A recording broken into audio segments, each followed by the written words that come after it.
ನಮಸ್ತೆ. ಇವತ್ತು ಬುಧವಾರ. ನಾನು ನಿನ್ನೆ ಬಂದಂತಹ ಫ್ಲಿಪ್ಕಾರ್ಟ್ ಕುರ್ತಾ ಸೆಟ್ನ ನಿಮ್ಗೆ ಇವತ್ತು ರಿವ್ಯೂ ಕೊಡ್ತಾ ಇದ್ದೀನಿ. ನೀವು ನೋಡ್ತಾ ಇದ್ದೀರಾ, ತುಂಬ ಬ್ಯೂಟಿಫುಲ್ ಆಗಿದೆ ಈ ಕುರ್ತಾ ಟಾಪ್. ನನಗೆ ಆ್ಯಕ್ಚುಲಿ ತುಂಬ ಇಷ್ಟ ಆಯಿತು. ಕ್ವಾಲಿಟಿ ವೈಸ್ ಹೇಳೋಕ್ಕಾದ್ರೆ 100/100 ಕೊಡ್ಬೋದು. 10 ವೈಸ್ ಹೋದರೆ 10/10 ಕೊಡ್ಬೋದು. ಅಷ್ಟು ಚೆನ್ನಾಗಿತ್ತು. Perfect in size. ನಾನು ಯಾವಾಗಲೂ ಒಂದು ಸೈಜ್ ಜಾಸ್ತಿನೇ ಮಾಡ್ತೀನಿ ಫ್ಲಿಪ್ಕಾರ್ಟಲ್ಲಿ ಅಥವಾ ಯಾವುದೇ ಆನ್ಲೈನ್ ಶಾಪಿಂಗ್ ಇದ್ದಾಗ. ಯಾಕಂದರೆ ನನಗೆ ಮತ್ತೆ ರಿಟರ್ನ್ ಮಾಡೋಕ್ಕೆ ಇಷ್ಟ ಇರೋದಿಲ್ಲ, ಚೆನ್ನಾಗಿಲ್ಲ ಚೆನ್ನಾಗಿದ್ದೂ ಸೈಜ್ ಆಗಿಲ್ಲ ಅಂತ ಹೇಳಿದ್ರೆ ಅಂತ. ಅದಕ್ಕೆ ನೀವು ನೋಡ್ತಾ ಇದ್ದೀರಾ ಎಷ್ಟು ಪರ್ಫೆಕ್ಟ್ ಆಗಿದೆ ನಂಗೆ ಸೈಜು ಅಂತ ಹೇಳ್ಬಿಟ್ಟು.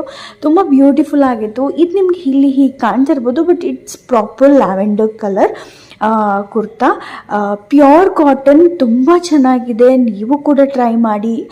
ಲಿಂಕ್ ಬೇಕಂದರೆ DM ಮಾಡಿ, ಖಂಡಿತವಾಗ್ಲೂ ನಿಮಗೆ ಲಿಂಕ್ ಕೊಡ್ತೀನಿ. ಅದರ್ವೈಸ್ ನನ್ನ ಲಾಂಗ್ ವಿಡಿಯೋಸ್ನಲ್ಲಿ ಇರುತ್ತೆ.